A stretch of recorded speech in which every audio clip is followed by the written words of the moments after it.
name is the name of Jesus Christ, my King. What a beautiful name it is, and nothing compares to this. Thank you Jesus, thank you Jesus. உம்மை ஸ்தோத்தரிக்கிறோம் ஸ்தோத்தரிக்கிறோம் ஸ்தோத்தரிக்கிறோம், துதிக்கிறோம் துதிக்கிறோம் துதிக்கிறோம். ஆண்டவரே, நல்லவரே, வல்லவரே, உம்மை ஸ்தோத்தரிக்கிறோம். உம்மை போல வேற ஒருவர் இல்லை ஆண்டவரே. உம்மை நாங்கள் உயர்த்துகிறோம். உம்மை அன்றி வேற தேவன் இல்லை அப்பா. உம்மை நாங்கள் ஸ்தோத்தரிக்கிறோம் ஆண்டவரே. Thank you Jesus. Hallelujah, hallelujah.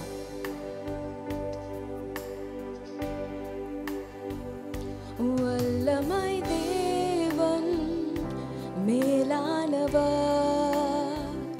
சிருஷ்டிகள் யாவையும் உருவாக்கும் தேவன் நீ. உலக அறிவிலும் உம் ஞானம் போலுண்டோ, உலகம் தோன்றும் முன்னே இருந்தவரே.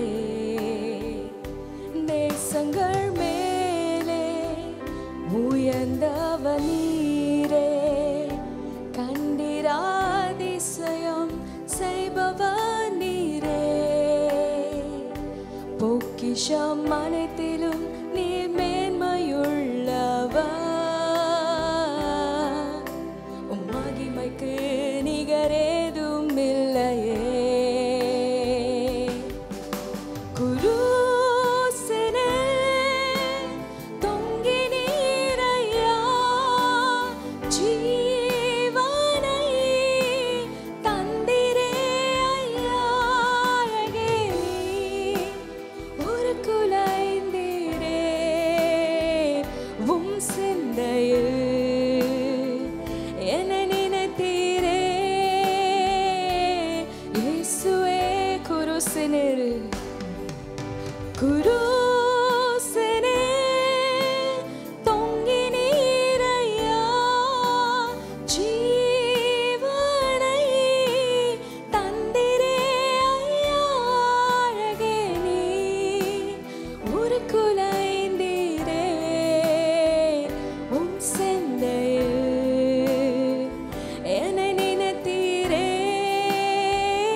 நன்றி ஆண்டவரே, எங்களுக்காக இந்த பாடுட்ட எங்கள் தேவன்.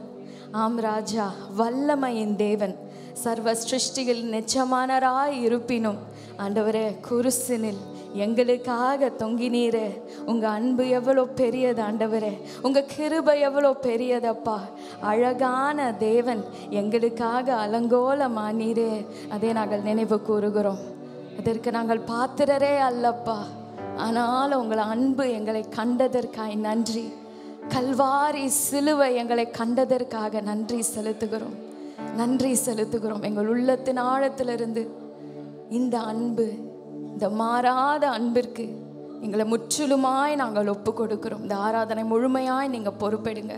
துவக்கம் முதல் முடிவு வரைக்கும் பரிசுத்த ஆவியானவரோட ஆளுகை நாங்கள் ஒவ்வொருவரும் உணரத்தக்கதாய் பெல்லனாய் எங்களுக்குள்ளப்பா நீங்கள் கிரியை செய்யும்படியாய், வந்தவர்கள் ஒருவரும் வெறுமையாய் போகாதபடி பெல்லனுள்ளவர்களாய், வல்லமை உள்ளவர்களாய், நம்பிக்கை உள்ளவர்களாய், அன்பை பெற்றுக்கொண்டவர்களாய் கடந்து செல்ல இந்த கால வேளையில் ஆண்டவரே உங்கள் கரத்தில் இந்த ஆராதனை முழுமையாய் ஒப்பு கொடுக்கிறோம். இயேசுவின் நாமத்தில் பிதாவே, ஆமென், ஆமென், ஹல்லேலூயா. வேதத்திலிருந்து ஒரு சில வசனங்கள் பார்க்கலாம். 1 பேதுரு 2ஆம் அதிகாரம் 22 25 வசனங்கள் வரை. 1 பேதுரு 2ஆம் அதிகாரம் 22 25 வசனங்கள் வரை. அவர் பாவம் செய்யவில்லை, அவருடைய வாயிலே வஞ்சனை காணப்படவும் இல்லை. அவர் வையப்படும் பொழுது பதில் வையாமலும், பாடுபடும் பொழுது பயமுறுத்தாமலும் நியாயமாய் தீர்ப்பு செய்கிறவர்களுக்கு தம்மை ஒப்புவித்தார். நாம் பாவங்களுக்கு செத்து நீதிகளுக்கு பிழைத்திருக்கும்படிக்கு அவர் தாமே தமது சரீரத்திலே நம்முடைய பாவங்களை சிலுவையின் மேல் சுமந்தார். அவருடைய தழும்புகளால் குணமானீர்கள். சிதறுண்ட ஆடுகளைப் போல இருந்தீர்கள், இப்பொழுதோ உங்கள் ஆத்துமாக்களுக்கு மெய்ப்பரும் கண்காலியுமானவரிடத்தில் திரும்பப்பட்டிருக்கிறீர்கள். ஹல்லேலூயா, ஆமென். என்ன ஒரு நம்பிக்கையில் 2000 வருஷத்திற்கு முன்பதாகவே ஆண்டவர் நமக்காக ஒரு எக்ஸ்சேஞ்ச் பண்ணிட்டார் இல்லை. இன்றைக்கி நம்மளுக்கு நடந்த ஒரு விஷயம் இல்லை, நம்ம இப்போ நினைவு கூர்ந்துட்டு இருக்கிறது 2000 வருஷத்திற்கு முன்பதாக நடந்த ஒரு எக்ஸ்சேஞ்ச், ஒரு டிரான்சாக்ஷன் இல்லை. இந்த வசனம் சொல்லுகிறது, அவர் நம்முடைய எல்லா பாவங்களையும் சுமந்து தீர்த்துட்டார். நாட் ஜஸ்ட் 1 or 2, செலக்டிவாக நம்ம பண்ணோம்ல. சில விஷயங்களை ஞாபகம் வச்சுப்போம், சில விஷயங்களை மன்னிப்போம், சில விஷயங்களை நம்மளால் மன்னிக்க முடியாது. ஆனால் ஆண்டவர் இந்த வார்த்தையில் சொல்லுகிறார், He has forgiven all your sins. எல்லாவற்றையும் சிலுவையில் அவர் சுமந்து தீர்த்தார் என்று வார்த்தை சொல்லுகிறது. ஹல்லேலூயா, how wonderful is it இல்லை? ஏன் நினைக்கிறீங்க நீங்கள்? ஏன் ஆண்டவர் இவ்வளோ பாடுகள் நமக்காக சகிக்கணும்? நம்ம மீது வைத்திருந்த அன்பு, only that. தன்னுடைய ஒரே பேரான குமாரனை விசுவாசிக்கிறவன் எவனோ அவன் கெட்டு போகாமல் நித்திய ஜீவன் அடையும்படியாக தன்னுடைய ஒரே பேரான குமாரனை உங்களுக்காகவும் எனக்காகவும் கொடுத்த தேவன். ஹல்லேலூயா, அப்படிப்பட்ட தேவனை ஆராதிக்க வந்திருக்கிறோம். Today it's not just a memorial of pain, but it is celebration of love. அந்த கர்த்தர் நமக்கு செய்த அவருடைய அந்த பாடுகளை மாத்திரம் அல்ல, அவருடைய அன்பு, அந்த சிலுவையில் நம்முடைய பாவங்களுக்காய் வெளிப்பட்ட அந்த அன்பை நம்ம உணர்ந்திருக்கிறபடினால், the love that healed us, the love that delivered us, that love that made us one with God. இந்த கால வேளையில் அப்படிப்பட்ட அன்பை நம்ம ஆராதிக்க வந்திருக்கிறோம். இருக்கிற இடங்களிலே கொஞ்ச நேரம் எழுந்து என்னோடு கூட சேர்ந்து ஆண்டவரை நம்ம ஒருமித்து நம்ம துதிக்க போகிறோம். இந்த சிலுவை நிழலில் வந்த ஒருவரையும் அவர் புறம்பே தள்ளினது அல்ல. அந்த சிலுவை நிழலில் தான் நமக்கு என்ன இருக்குது? பாதுகாப்பு இருக்குது, சுகம் இருக்குது. கர்த்தர் நம்ம கொடுத்துருக்கிற வல்லமை கர்த்தருடைய சிலுவை நிழலில் அனுதினமும் நமக்கு இருக்குது. Not just in good Friday, but every day கர்த்தர் நமக்காக செய்திருக்கிற நன்மைகளை ஒவ்வொரு நாளும் சொல்லி நம் வாயினால் துதிக்க போகிறோம். ஹல்லேலூயா.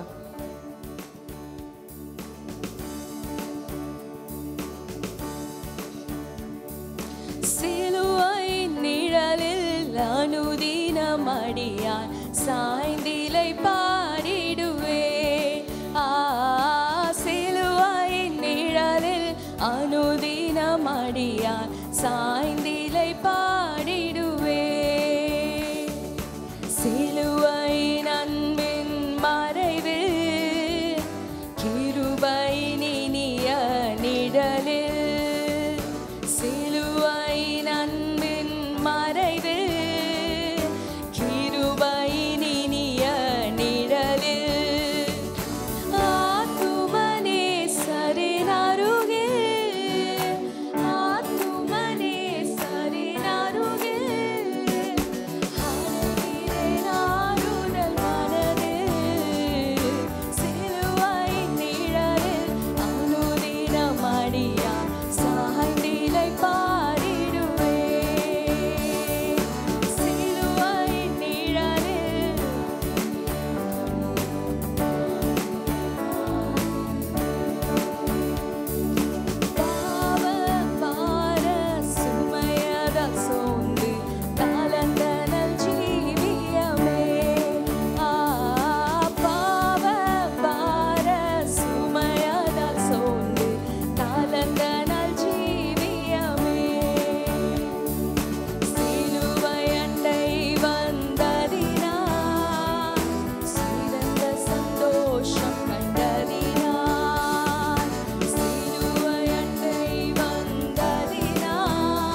நினைத்து பார்ப்போமா?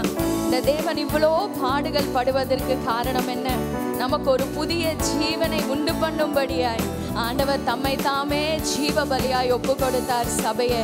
We are responsible for this new life that we live in him.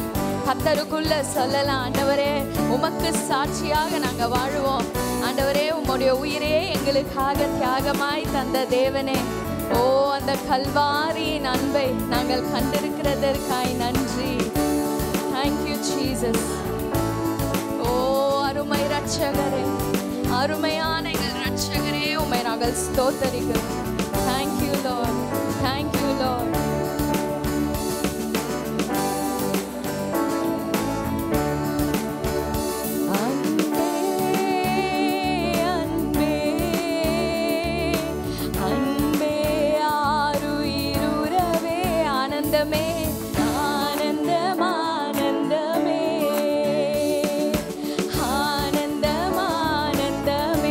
சொல்லலாமா? அன்பே அன்பே அன்பே ஆனந்தம் ஆனந்தமே ஆனந்தம் ஆனந்தமே. ஒரு நாளும் தயை கண்டேன் ஐயா, அந்நாள் என்னை வெறுத்தேன் ஐயா. ஒரு நாளும் எத்தனை பேருக்கு ஆண்டவர் புதிய தயவு, a new chance, a new opportunity கொடுத்திருக்கிறார். இந்த வேளையில அப்பா உங்க தயை பெரியது, அதை ஒருபோதும் நான் மறக்க மாட்டேன் ஆண்டவரே. உம்மை விட்டு நான் ஒருபோதும் தூர விலக மாட்டேன் என்று சொல்லி கர்த்தரிடத்துல ஒரு ப்ராமிஸ் பண்ணலாம். இந்த வேளையில கர்த்தர் நம் சமீபத்துல இருக்கிறார் சபையே. அப்பா உங்க அன்பு பெரிது ஆண்டவரே. Yes Lord.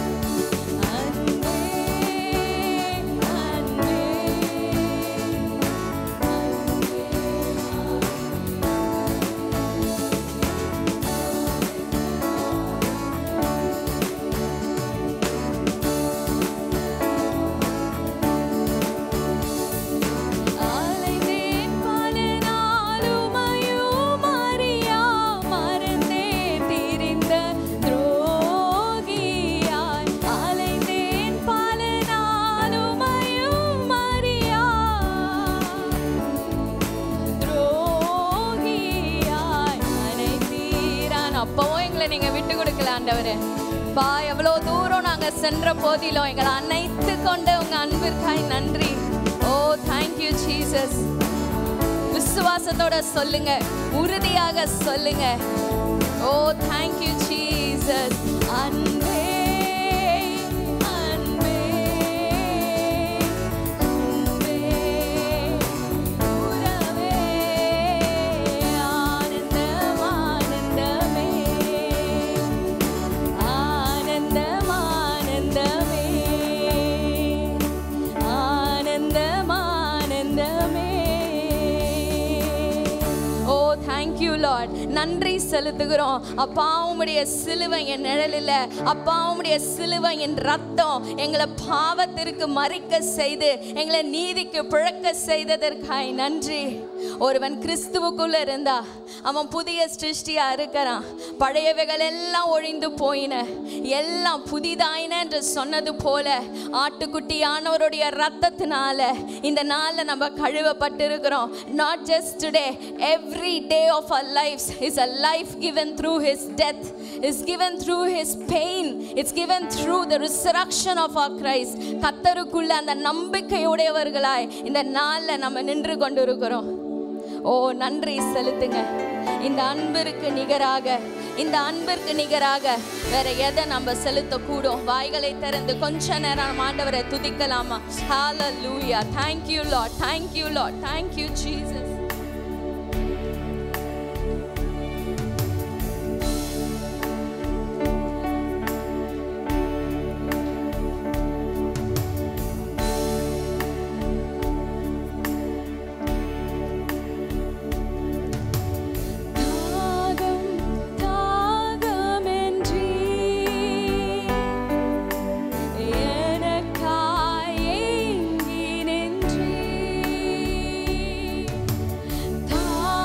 அவர் தண்ணிக்காக, வறண்ட நாவுக்காக அப்படி சொல்லலைங்க. உங்க ஆத்துமாக்களுக்காக அவர் சமூகத்துல உங்களை சேர்ப்பதற்காகவே அந்த சிலுவையில கர்த்தர் அந்த நாளிலே தொங்கினார். உங்க பாவங்களை போக்கத்தக்கதான அப்பா உம்முடைய ஒரே பேரான குமாரனை எங்களுக்கு ஒரு அட்டோன்மெண்டா நீங்க கொடுத்திருக்கிறதற்காய் நன்றி.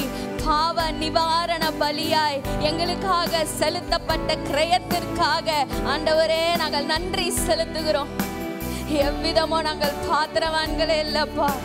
ஓ ஜீசஸ், இந்த கல்வாரி அன்பு எங்களை கண்டதற்காய் நன்றி நன்றி.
தகப்பனே, எந்த பாடுகள் உற்றி எங்களை மீட்பதற்காக ஆண்டவரே இந்த நாளில் நாங்கள் ஜீவனோடு இருக்கிறோன்னா அப்பா அது உம்முடைய அன்பு மாத்திரமே. இந்த உலகத்திற்கு ஆண்டவரே நாங்கள் அப்பா உம்முடைய சாட்சிகளாய் நிற்கத்தக்கதாய் ஒவ்வொரு நாளும் எங்களை உருவாக்கி கொண்டிருக்கிற உம்முடைய அன்பு, எங்களை காண்கின்ற உம்முடைய அன்பு, எங்களை தப்புவிக்கிற உம்முடைய அன்பு, எங்களை அரவணைத்த உம்முடைய அன்பு பாவி என்று இந்த உலகமே எங்களை புறம்பே தள்ளின போது அணைத்து கொண்டு உம்முடைய அன்பிற்காக நாங்கள் நன்றி செலுத்துகிறோம். Lord, we thank you that we have a hope in you. இந்த நாளில் நம்பிக்கையற்ற சூழ்நிலையோடு வந்திருக்கிறீங்களா? இந்த கிறிஸ்துவுக்குள்ள உங்களுக்கு ஒரு நம்பிக்கை உண்டு. அந்த நம்பிக்கை வீண் போகாது, நிச்சயமாக முடிவு உண்டு. அதை ஒருபோதும் கர்த்தர் நிறைவேற்றாமல் போக மாட்டார். உங்களுக்கு வாக்குரைத்ததை நிறைவேற்றும் மட்டும் 2000 வருடத்திற்கு முன்பதாகவே வாக்குத்தத்தம் கொடுத்திருக்கிறார். அவர் தழும்புகளால் நீங்க குணமாயிருக்கிறீங்க. நீங்க விடுதலையானவர்கள், நீங்க நீதிமான்கள். கர்த்தருக்குள்ள தன்னுடைய புத்திரராய் உங்களை என்னை அவர் தெரிந்து கொண்டிருக்கிறார். கர்த்தரிடத்துல சொல்லுவோமா, ஆண்டவரே நாங்கள் எங்களை அர்ப்பணிக்கிறோம், எங்களை கழுவுங்க, உங்க ரத்தத்தால கழுவி ஆண்டவரே எங்களை உம்முடைய பிள்ளைகளாக, உம்முடைய ஜனமாக. Lord, give us one more opportunity, Lord. Give us one more chance so that we could come to your presence. And Lord, we could uphold your love. We could adore you. We could have intimacy with you once again. இன்னும் ஒரு முறை ஆண்டவரே, இன்னும் ஒரு முறை. Give me one more chance, Lord. கர்த்தரை நோக்கி சொல்லுங்க சபையே, யாரும் மௌனமா இருக்க வேணாம். கர்த்தர் எவ்வளோ நன்மைகள் நமக்கு செய்த பின்னும் அவரை விட்டு நம்ம விலகினவர்களா இருக்கிறோம். இந்த உலகத்தோட ஒன்றி ஒத்த வேஷம் தரித்து அந்த நீதியை நம்ம வெறுத்து இருக்கிறோம். இந்த நாளில் ஆண்டவரே எங்களை ஒப்பு கொடுக்கிறோம் என்று சொல்லலாமா? ஹalleluya, hallelujah.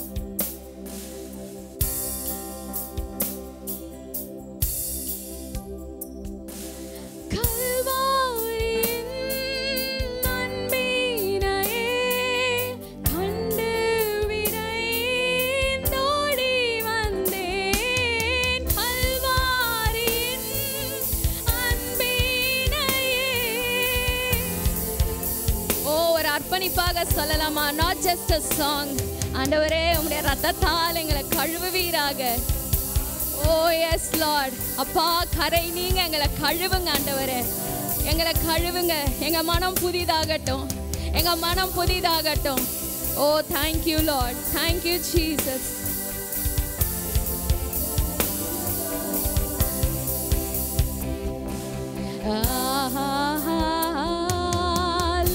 கரங்களை உயர்த்தி சொல்லலாமா?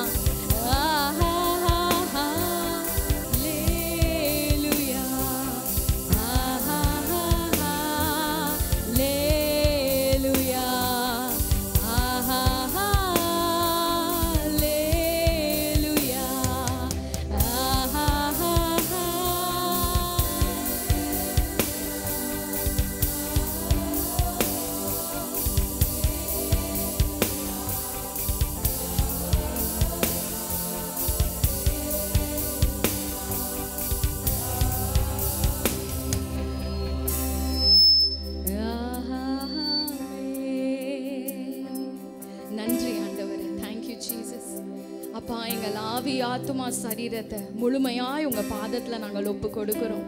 நீங்க மாத்திரம் மகிழ்மைப்படணும், நீங்க மாத்திரம் பெருகணும், நாங்க சிறுகணும். உங்க கைகளின் களிமண்களாக நாங்க எங்களை ஒப்பு கொடுக்கிறோம். எங்களை நீங்க வணங்க.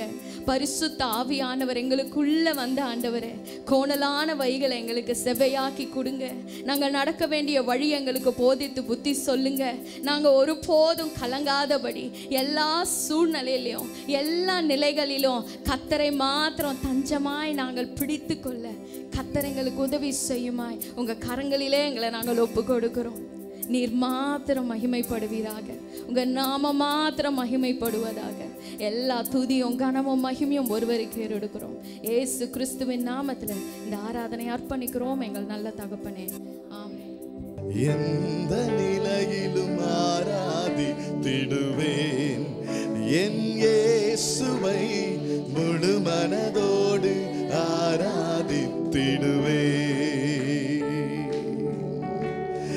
எந்த நிலையிலும் ஆராதித்திடுவேன்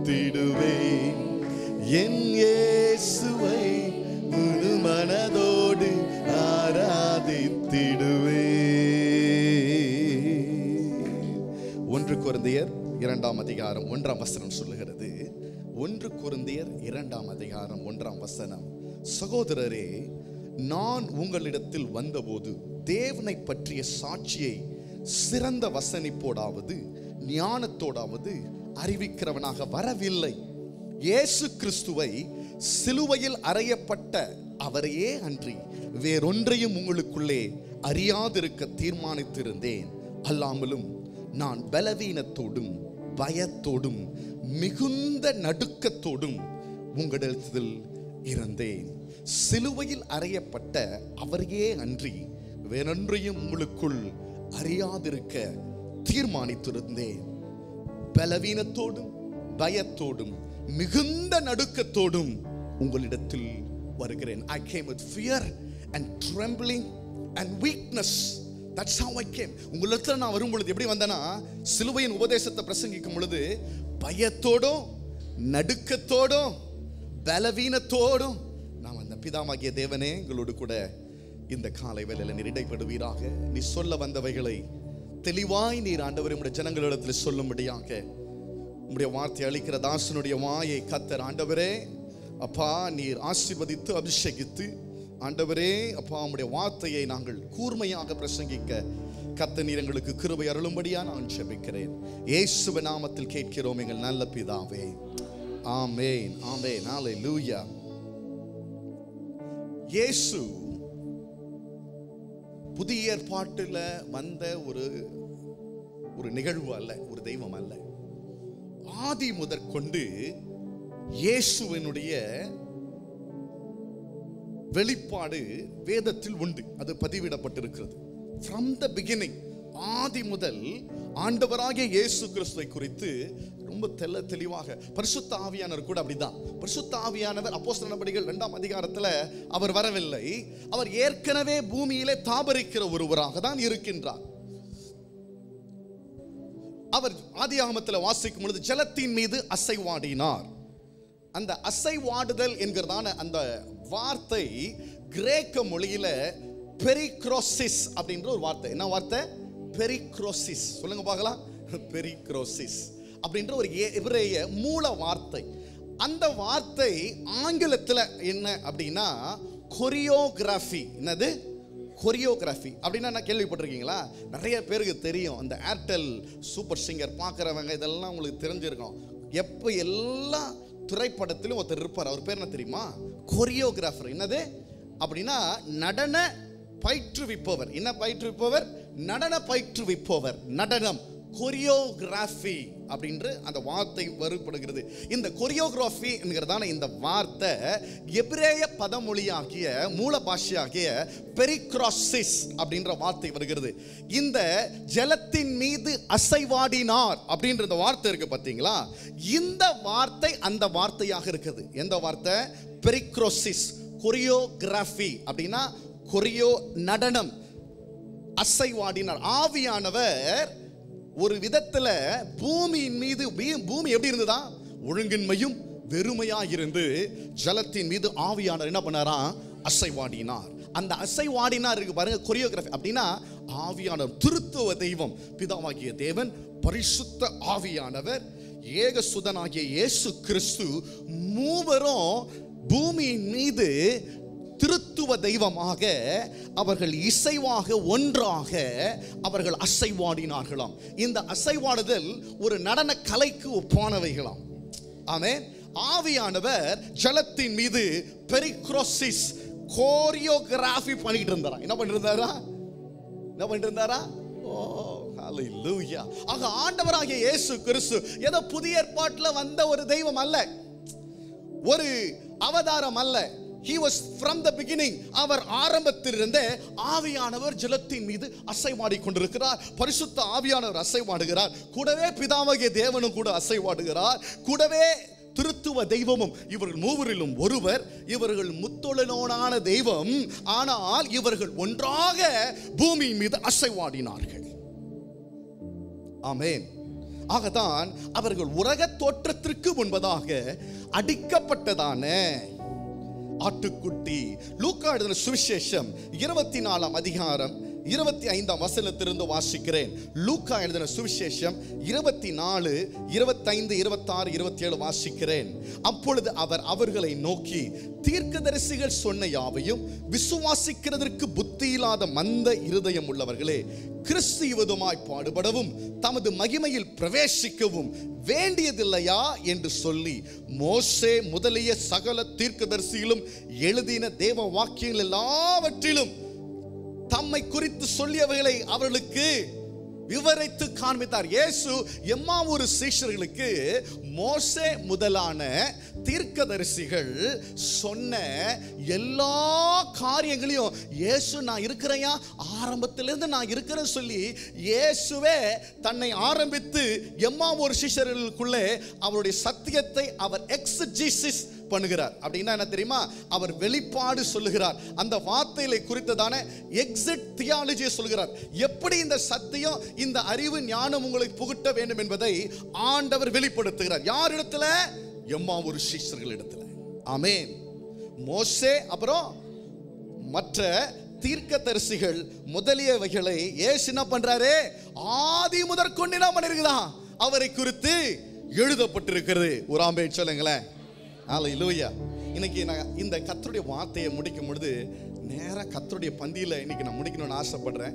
சபை மூப்பர்கள் எல்லாம் ரொம்ப வேகமாக அதை துரிதமாக செய்து முடிப்பாங்கன்னு நான் விசுவாசிக்கிறேன். இதில் தான் கொண்டு போய் முடியணும். இது ஏதோ கர்த்தருடைய பந்தி என்பது ஏதோ ஒரு யூத கலாச்சாரத்திற்கு உட்பட்டது அல்லங்க.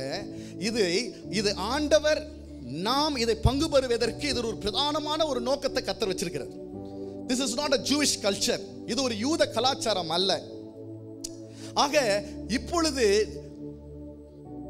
ஒரு நிழலாட்டத்திலிருந்து ஒரு பொருளுக்குள்ளாக வருவது ரொம்ப முக்கியம். கர்த்தருடைய பந்தியானது ஒரு நிழலிலிருந்து அது எப்படி வரணும்? பொருளாக மாறணும். பாருங்க, அதுக்கு ஒரு வசனத்தை வாசிக்கிறேன்.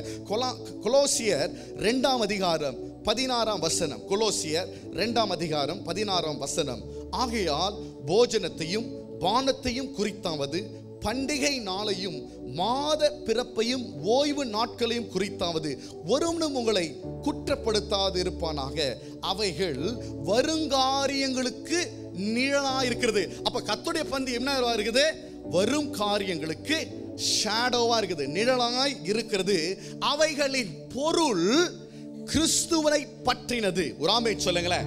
இப்போ நிழல்ல இருந்து பொருளுக்கு வரணும். ஒரு ஆமென் சொல்லுங்களேன். ஹல்லேலூயா. இவைகள் வரும் காரியங்களை குறித்த என்னமா இருக்குதா? நிழலா இருக்கிறது. கர்த்தருடைய பந்தி நிழலா இருக்கிறது. எதற்கு? எதற்கு? வருங்காலம் குறித்ததான, கிறிஸ்துவை குறித்ததான பொருளாக இருக்கிறது. ஆங்கிலத்தில் from shadow to substance. from shadow to substance. ஆட்டுக்குட்டியிலிருந்து ஆட்டுக்குட்டியானவரா மாறணும். ஒரு ஆமென் சொல்லுங்களேன். நிழலிலிருந்து கிறிஸ்துவனை பற்றியதான பொருளாக மாற வேண்டும். ஒரு ஆமென் சொல்லுங்களேன். ஹல்லேலூயா. ஹல்லேலூயா. விசுவாசமானது காணப்படாதவைகளின் நிச்சயமும் அப்புறம் நம்பப்படாதவர்களுடைய பொருளா இருக்கிறது. அதான் அந்த வார்த்தை. சப்ஸ்டன்ஸா இருக்குது, பொருளா இருக்குது. அப்ப இது நிழல் இல்லை, இது கிறிஸ்துவை பற்றினதான பொருள். ஆமென். சத்தமா ஆமென் சொல்லுங்களேன். ஹல்லேலூயா. ஹல்லேலூயா. This is not a shadow but it is a substance. இது நிழல் மாத்திரம் அல்ல, இது பொருள். ஆமென். ஆமென். ஹல்லேலூயா. இப்போ பாருங்களேன், எங்க இந்த நிழல் இருக்கிறது என்றதை காண்போம். ஆதியாகமம் 4ஆம் அதிகாரம், ஆதியாகமம் 4ஆம் அதிகாரம் 4ஆம் வசனம். ஆதியாகமம் 4ஆம் அதிகாரம் 4ஆம் வசனம். ஆபேலும் தன் மந்தையின் தலையீற்றுகளிலும் அவைகளில் குளுமையானவைகளிலும் சிலவற்றை கொண்டு வந்தான். ஆபேலையும் அவன் காணிக்கையையும் கர்த்தர் அங்கீகரித்தார். காயினையும் அவன் காணிக்கையும் அவர் அங்கீகரிக்கவில்லை. அப்பொழுது காயினுக்கு மிகவும் எரிச்சல் உண்டாகி அவன் முகம் நாடி வேறுபட்டது. அப்பொழுது கர்த்தர் காயினை நோக்கி, உனக்கு ஏன் எரிச்சல் உண்டாயிற்று? உன் முகநாடி ஏன் வேறுபட்டது? நீ நன்மை செய்தால் மேன்மை இல்லையோ? நீ நன்மை செய்யாதிருந்தால் பாவம் வாசற்படி படுத்திருக்கும். பாருங்களேன், பாவம் என்கிறதான வார்த்தையும் மந்தை, அதாவது ஆடு, கொழுமையான அந்த ஆடுக்கு முதல் வார்த்தை பைபிள்ல வருது இந்த ஆதியாகமம் 4ஆம் அதிகாரம் தான். பாவம் என்ற வார்த்தையும் கொழுமையான ஆடு என்பது என்ற வார்த்தையும் இந்த வசனத்துல தான் முதல்ல மென்ஷன் ஆகுது. அப்பொழுது பாருங்களேன், வாசற்படியில் படுத்திருக்கும், அவன் ஆசை உன்னை பற்றி இருக்கும், அவன் டிசையர் உனக்கு இருக்கும், நீ அவனை ஆண்டு கொள்ளுவாய் என்றார். ஆமென். அப்போ நீ நன்மை செய்திருந்தால் என்ன பண்ணிருக்காது, பாவம் உன்கிட்ட வந்திருக்காது. ஆனா பாவம், வாசப்படியில் இருந்த பாவம் இப்போ அதன் ஆசை உன்னை பற்றி இருக்கிறது. உன்னால பாவத்தை என்ன பண்ண முடியல, மேற்கொள்ள முடியவில்லை, ஆளுகை செய்ய முடியவில்லை. ஆமென். அப்ப காயினால பாவத்தை மேற்கொள்வதற்கான ஒரு வழி அவனுக்கு இல்லை, அவனுக்கு ஒரு வழி கொடுக்கப்படவில்லை. நீ நன்மை செய்திருந்தால் பாவம் என்ன பண்ணிருக்கோம், அங்கேதான் இருந்திருக்கும். இப்பொழுது ஒவ்வொரு என்ன பண்ணிருக்கு, வேறுபட்டு இருக்கிறது. அதை உன்னால் என்ன பண்ண முடியவில்லை, ஆண்டு கொள்ள முடியவில்லை. இன்னொரு காரியத்தை காட்டுறேன். ஆதியாகமம் 22ஆம் அதிகாரத்தில் ஆபிரகாமும் ஈசாக்கு குறித்ததான சில காரியங்களை நான் காண. ஆபிரகாமுக்கு அநேக நாட்கள் பிறகு ஈசாக்கு வாக்குத்தத்தம் பண்ணப்பட்ட பிள்ளை பிறக்கிறான். வாக்குத்தத்தம் பண்ணப்பட்ட பிள்ளை பிறந்த உடனே ஆண்டவர் ஈசாக்கு என்ன சொல்றாரு, கொண்டு வந்து என்ன பண்ணு, மோரியா மலையில எனக்கு காணிக்கையாக பலியாக என்ன பண்ணு, யாரை செலுத்தணும், ஈசாக்க செலுத்தணும் அப்படின்னு நினைக்கிறேன். இது ரொம்ப யூத கலாச்சாரத்திலும் சரி, நம்ம ஊர் கலாச்சாரத்திலும் சரி, ஆண்டவர் நம்மளுடைய பிள்ளைய ஆண்டவர் காணிக்கையா கேட்பாரு அப்படின்னு சொன்னா எந்த அளவுக்கு நம்மளுடைய மனம் அதற்கு ஒத்து போகும் என்று தெரியவில்லை. நாம் அதை முன் வந்து செய்வோமான எனக்கு தெரியல. இல்ல உண்மையாவே ஆண்ட திடீர்னு இன்னைக்கு நைட்டு வந்துட்டு உன்னுடைய முதற் பேரான குமாரனை என்ன பண்ண, எனக்காக என்ன பண்ண, சோத்திரம் என்ன பண்ண, தகன பலியா என்ன பண்ண, கொண்டு வந்து மலை மேல செலுத்துன்னு சொன்னா எத்தனை பேர் செய்வீங்க, எத்தனை பேர் செய்வீங்க? ஆமென். எத்தனை பேர் செய்வீங்க? யோசிப்போம் இல்ல, யோசிப்போம். ஆமென், ஹல்லேலூயா. ஆனா பாருங்களேன், ஆபிரகாம் யாரால யோசிக்கப்பட முடியாத ஒன்றை செய்யறான். ஆண்டவருக்கு என்ன செய்யறான், தகன பலியாக செலுத்துவதற்கு பிள்ளை என்ன பண்றான், கொண்டு போயிட்டே இருக்கிறான். அப்பதான் அந்த பிள்ளை கேக்குது 22:8, ஆதியாகமம் 22:8 கேக்குது. அதற்கு ஆபிரகாம், என் மகனே, தேவன் தமக்கு பிள்ளை கேட்கிற, எங்க ஆண்டவரே, அப்பா தகப்பனே, என் ஆண்டவனே, எங்கே பிள்ளை ஆட்டுக்குட்டி எங்க, பலி செலுத்துவதற்கான ஆட்டுக்குட்டி எங்கன்னு கேட்ட உடனே தான் பதில் சொல்ற, என் மகனே, தேவன் தமக்கு தகன பலிக்கான ஆட்டுக்குட்டியை பார்த்து கொள்ளுவார் என்றான். அப்புறம் இருவரும் கூடி போனார்கள். ஆமென். இது ஒரு தீர்க்க தரிசனமான ஒரு வார்த்தை. இந்த இடத்துல நம்ம திரும்ப ஆட்டுக்குட்டியை பொறுத்து பார்க்கிறோம். இந்த இடத்துல ஆபிரகாம் சொல்றாரு, என்ன பண்ணுவாரா, ஆட்டுக்குட்டி யார் பார்த்து கொள்வா, தேவன் பார்த்து கொள்ளுவார். ஒரு ஆமென் சொல்லுங்களேன். அப்பொழுது அவர் 12ஆம் வசனம், அப்பொழுது அவர், பிள்ளையாண்டான் மேல் உன் கையை போடாதே, அவனுக்கு ஒன்றும் நீ செய்யாதே, நீ அவனை உன் புத்திரன் என்றும் உன் ஏக சுதன் என்றும் பாராமல் எனக்கு ஒப்பு கொடுத்தபடியினால் நீ தேவனுக்கு பயப்படுகிறவன் என்று இப்பொழுது அறிந்திருக்கிறேன் என்றார். ஆமென். ஹல்லேலூயா. போடாதே, அவனுக்கு ஒன்றும் செய்யாதே, நீ அவனை உன் புத்திரன் என்றும் என் சுதன் என்றும் பாராமல் எனக்கு ஒப்பு கொடுத்தபடியினால் நீ தேவனுக்கு பயப்படுகிறவன். எனக்கு இங்க ஒரு கேள்வி.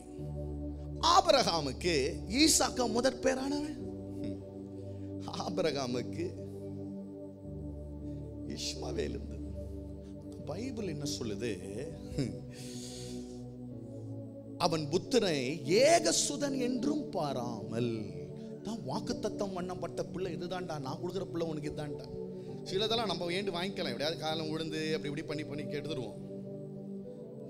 பைபிள் ஆண்டவர் பூரண சித்தம் இருக்கு, தேவ சித்தம், அனுமதிக்கப்பட்ட தேவ சித்தம் இருக்குது. இதுதான் பூரண சித்தம். ஈசாக்கு தான் பூரண சித்தம். ஆண்டவர் சொல்றாரு, ரொம்ப கரெக்டா ஐடென்டிஃபை பண்றாரு. அவருடைய ப்ராமிஸை கரெக்டா ஐடென்டிஃபை பண்ணி கால் பண்றாரு. ஆண்டவர் கூப்பிடுறாரு. நல்லா கவனிங்களேன், இஸ்மவேல் தான் முதல் புள்ள. ஆனா சொல்றாரு, ராமாஷா ஆண்டவர் சொல்றாரு, உன் புத்திரன் என்றும் உன் ஏக சுதன் என்றும் பாராமல். இதே வசனம், இதே எபிரேய மொழியில் இருக்கிற இந்த பதம் கிரேக்க மொழியில எங்க திரும்ப வருதுன்னா, யோவான் எழுதின சுவிசேஷம் 3ஆம் அதிகாரம் 16ஆம் வசனத்துல, தேவன் தம்முடைய ஒரே பேரான குமாரனை விசுவாசிக்கிறவன் எவனோ அவன் கெட்டு போகாமல் நித்திய ஜீவனை அடையும்படிக்கு அவரை தந்துருளி இவ்வளவாய் உலகத்தில் அன்பு கூர்ந்தார். அப்படியே இந்த வெர்ஷனுடைய நியூ டெஸ்டமென்ட் ஃபங்க்ஷனாலிட்டியை உள்ள பாருங்களேன், என்ன அழகா இருக்கு.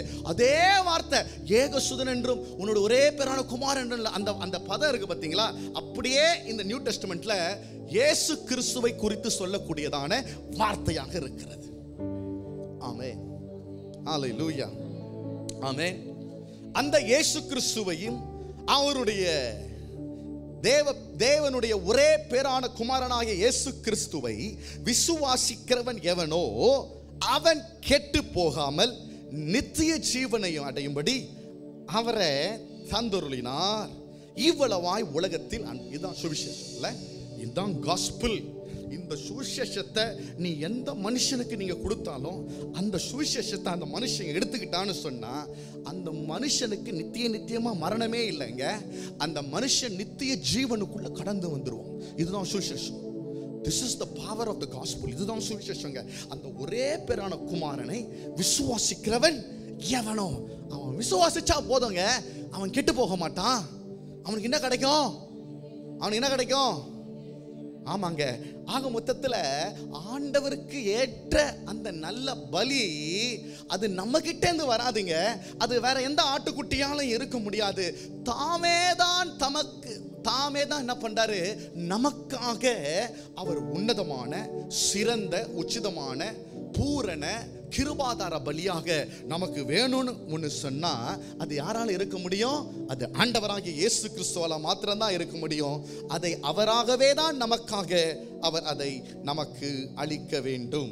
ஆமென், ஹல்லேலூயா, ஆமென், ஹல்லேலூயா. இப்போ பாருங்களேன், ஒரு 2 கள்ளர்கள் ஆண்டவருக்கு இந்த பக்கத்தில் ஒருத்தர் இருக்கிறாரு, அந்த பக்கத்தில் ஒருத்தர் இருக்கிறாரு. ஒருத்தன் பயங்கரமாக அவரை கேலி பண்ணுறான், ஒருத்தர் பயங்கரமாக அவரை கிண்டல் பண்ணுறான்.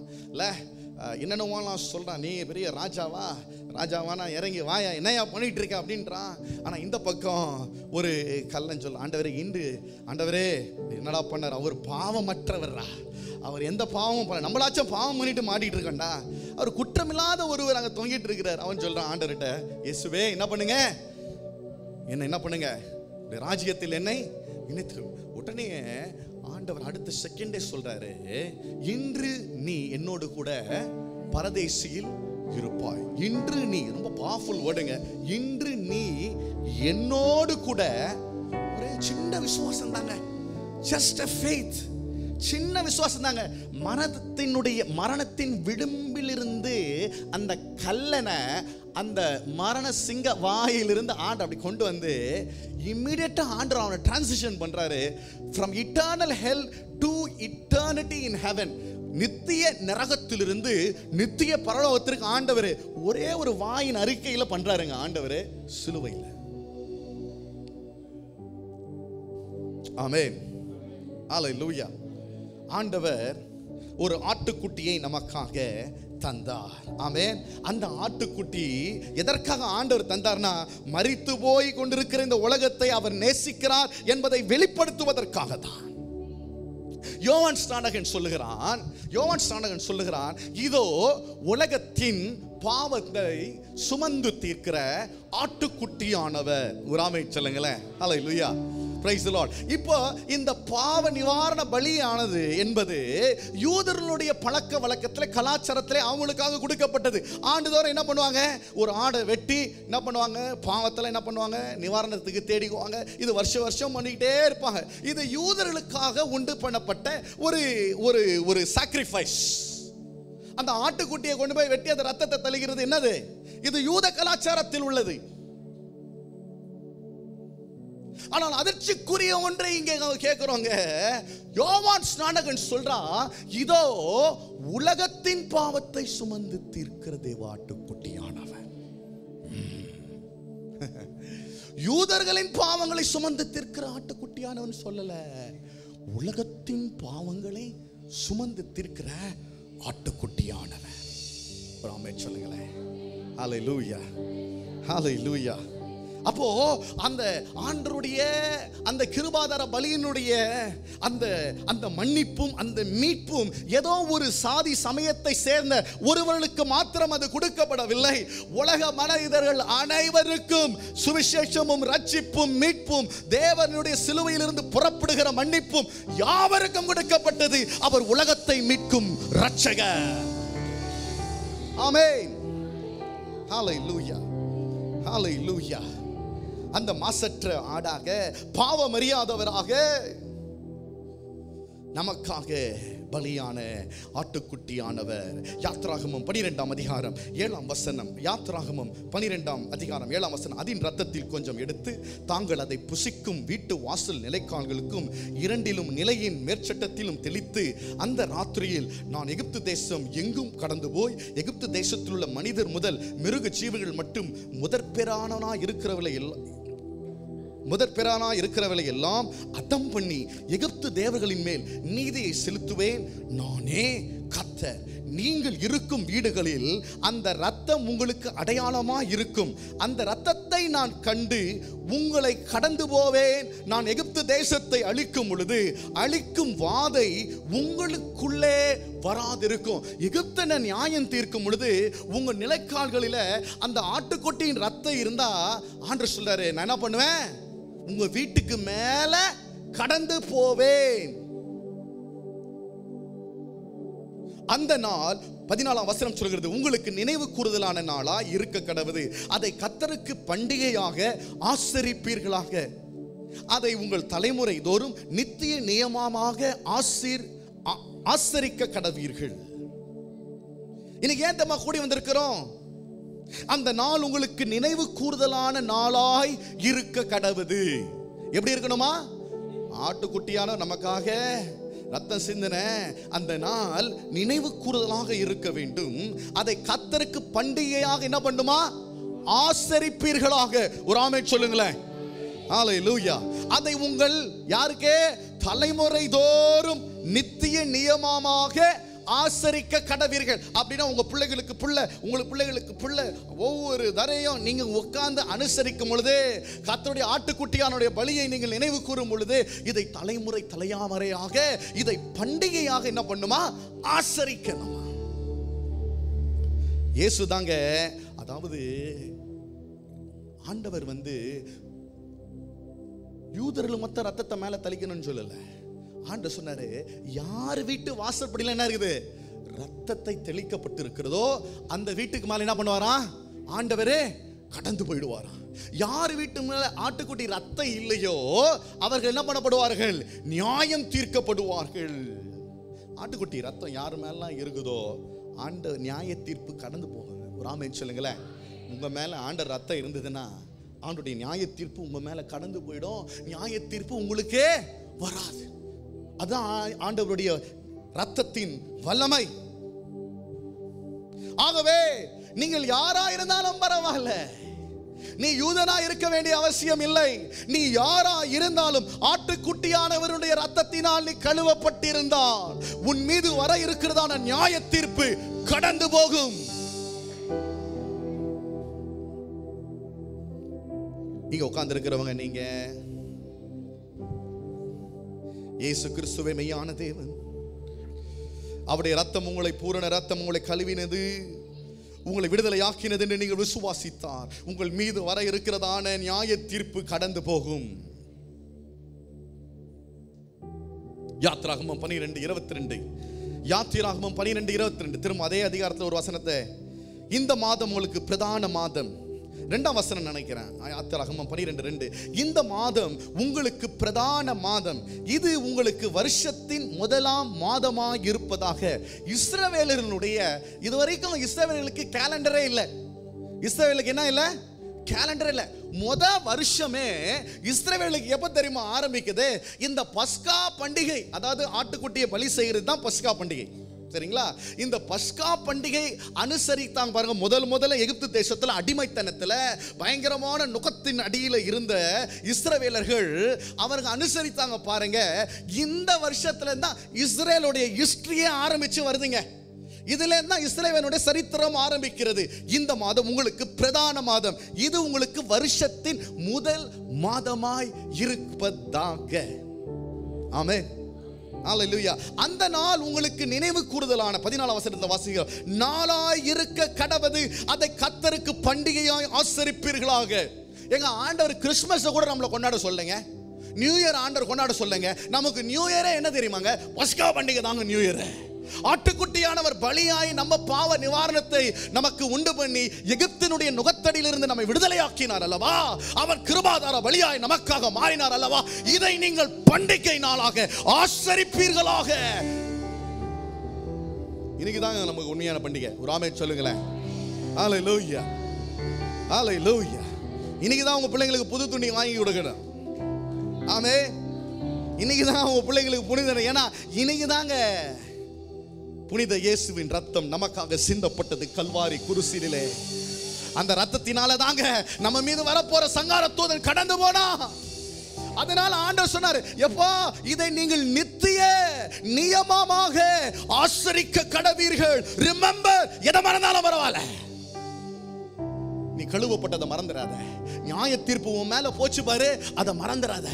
உன் எகிப்தினுடைய பாவத்தினுடைய அடிமைத்தனத்திலிருந்து நான் உன்னை விடுதலை ஆக்கினேன் அல்லவா? Don't forget it.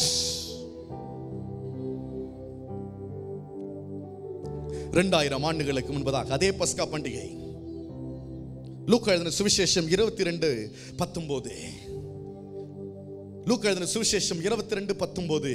அதே பஸ்கா பண்டிகையை இயேசு கொண்டாடுறார் பாருங்க. பின்பு அவர் அப்பத்தை எடுத்து ஸ்தோத்திரம் பண்ணி அதை பிட்டு அவர்களுக்கு கொடுத்து, இது உங்களுக்காக கொடுக்கப்படுகிற என்னுடைய சரீரமாய் இருக்கிறது, என்னை நினைவு கூறும்படி இதை செய்யுங்கள் என்றார். போஜனம் பண்ணின பின்பு அவர் அந்தபடியே பாத்திரத்தையும் கொடுத்து, இந்த பாத்திரம் உங்களுக்காக சிந்தப்படுகிற என்னுடைய இரத்தத்தினால் ஆகிய புதிய உடன்படிக்கையாய் இருக்கிறது என்றார். நாம் இங்கே கூடி வந்தது அதை நினைவு கூறுவதற்கு. not to forget. ஆண்டு சொல்றார், மறந்துடாத, மறந்துடாத. எதை மறந்தானோ மறந்துடாத. ஆட்டுக்குட்டியானவர் உனக்காக பலியானதை நீ மறந்துடாத. உன் பாவம் மன்னிக்கப்படுது, என்ன பண்றாத, நீ மறந்துடாத. ஏனால் அவரை அல்லாமல் நம்மால் ஒன்றும் செய்ய கூடாது. அந்தகார இருளிலிருந்து ஆச்சரியமான ஒளிக்குள்ளாய் நம்மை அழைத்தருடைய புண்ணியங்களை பேதுரு சொல்லுகிறான், அறிவியுங்கள். ஆமென். ஹல்லேலூயா. அப்போ இந்த ஆட்டுக்குட்டியை இவங்க பலி செலுத்துறதுக்கு முன்னாடி ஆண்டவர் சொல்லறே, 4 நாள் பிழையற்றதான மாசற்றதான ஒரு சின்ன ஆட்டுக்குட்டி, ஒரு ஆண்டு நிறைந்த ஆட்டுக்குட்டியை கொண்டு வந்து என்ன பண்ணுமா, 4 நாள் வீட்டில் வைக்கணுமா. இதான் யாத்திராங்கமத்தில் ஆண்டு கொடுத்த கட்டளை. இந்த 4 நாள் இந்த ஆட்டுக்குட்டியை வைத்த பிறகுதான் என்ன பண்ணணும், அவங்க என்ன செய்யணும், பலி செலுத்தணும். இந்த பலி என்கிறதான வார்த்தைக்கு அர்த்தம் இன்னொரு கோர்பான். எபிரேய மொழியில கோர்பான், கோர்பான் என்றால் நெருங்கி சமீபித்து இருப்பது. என்னது? சமீபித்து இருப்பது, நெருக்கமாயிருப்பது. இந்த 4 நாள்ல இந்த ஆட்டுக்குட்டி என்ன ஆயிட்டு இருக்கோம், கண்டிப்பா பிள்ளைகளோட வீட்டில் ரொம்ப க்ளோஸ் ஆயிட்டு இருக்கோம்.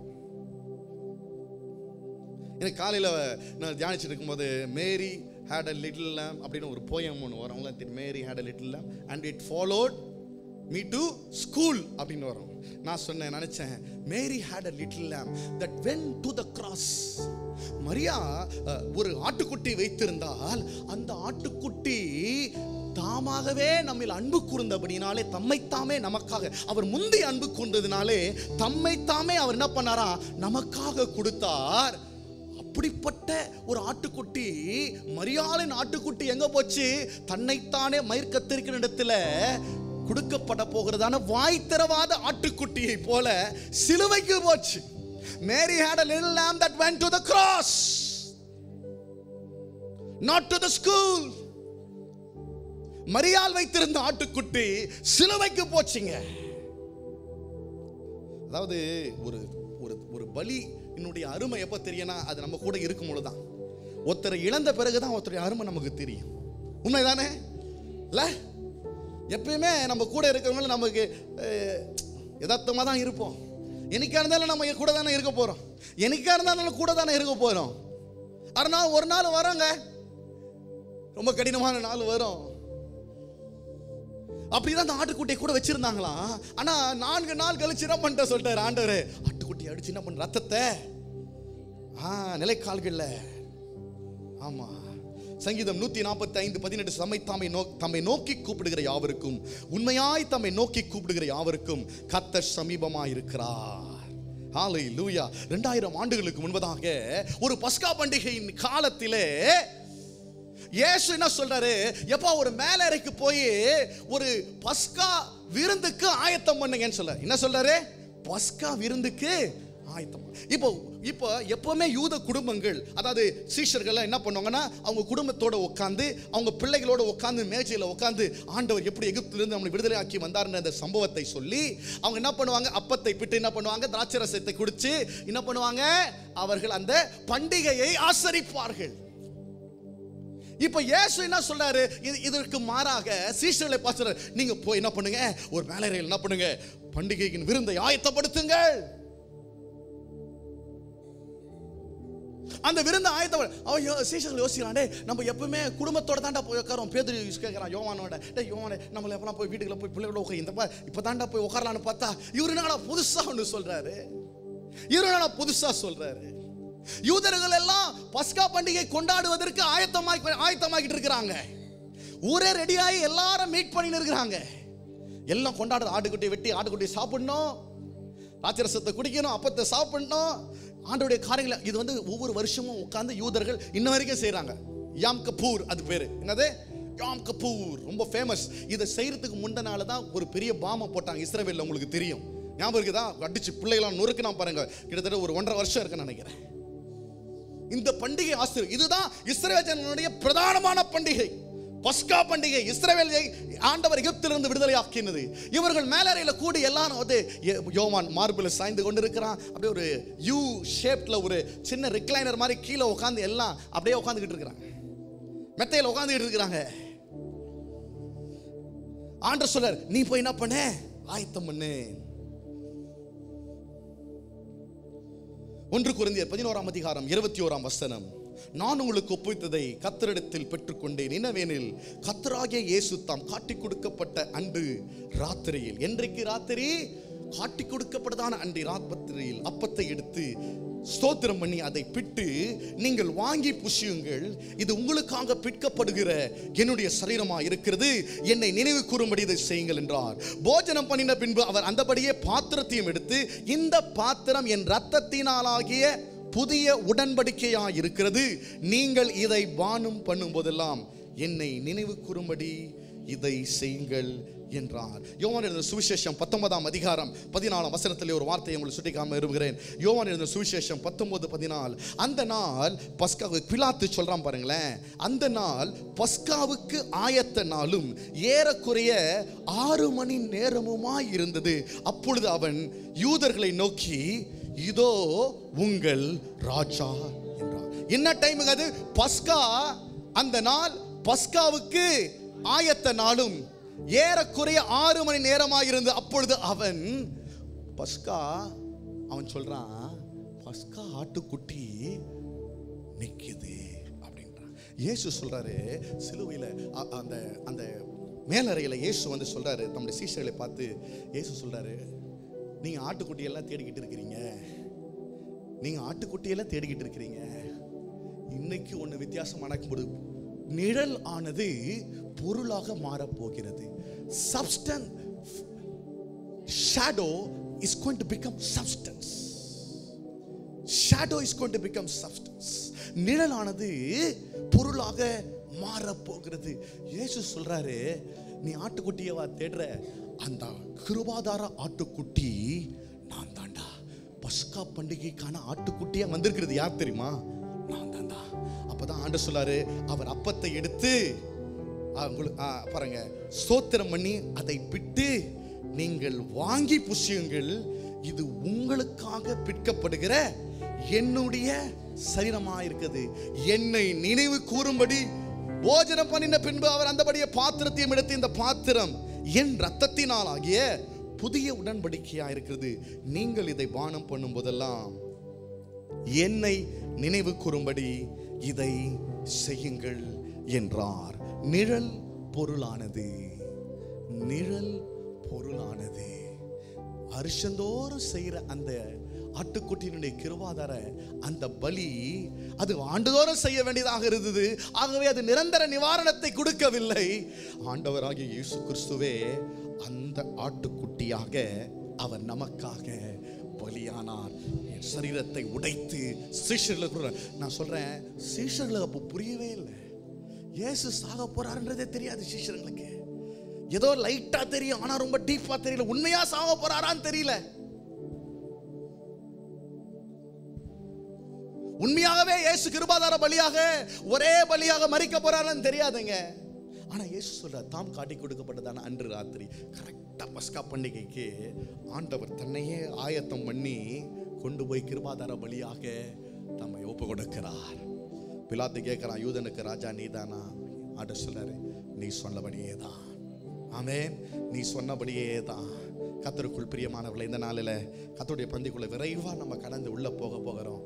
இன்றைக்கு நிழலானது நம்ம வாழ்க்கையில பொருளாக மாறட்டும். இன்றைக்கு நிழலானது நம்முடைய வாழ்க்கையில பொருளாக மாறட்டும். இதை எப்பெல்லாம் நம்ம எடுக்கிறோமோ, பயபக்தியோடு எடுக்கிறோமோ, நமக்காக ஆட்டுக்குட்டியானவர், நமக்காக பலியான ஆட்டுக்குட்டியானவர், அவருடைய ரத்தம் நம் மீது இருக்கும் பொழுது நியாய தீர்ப்புக்கு விலகி நித்திய ஜீவனை அடைகிறவர்களாய் நாம மாறுகிறோம். இன்றைக்கு அப்படிப்பட்ட ஒரு அர்ப்பணிப்போடு கர்த்தருடைய பந்திக்குள்ள நம்ம கடந்து போகிறோம். ஹல்லேலூயா.